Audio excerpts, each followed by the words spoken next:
Alam mo ba, si Tigreal lang ang pinakabatang miyembro ng Knights of Light sa buong kasaysayan ng Monian Empire. Pero, kahit siya ang rising star ng kaharian, isang madilim na trahedya ang bumago sa kanyang buhay. Si Tigreal ay isinilang sa pamilyang Words, tagapagtanggol ng Monian sa loob ng maraming henerasyon. Bago pa siya mag-17, bihasa na siya sa espada, pagsakay, at pamumuno. Pero sa isang misyon laban sa mga demonyo ng Abyss, iniwan ng utos mula sa itaas ang 2nd Regiment na siya ang namuno. Napalibutan sila ng kalaban at maraming sundalo ang nagbuwis ng buhay.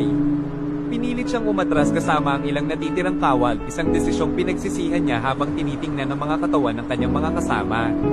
Mas masakit, tinawag pa silang sikim sa karangalan ng mismong pamunuan. Hindi kinaya ni Tigreal ang kawalang katarungan.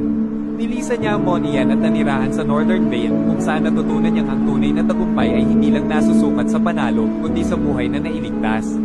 Ngayon, si Tigreal ang bagong pinuno ng Knights of Light. Sa bawat dilim na susulpot, siya ang liwanag na nauuna sa labanan, ang tunay na mandirigma ng liwanag. For honor!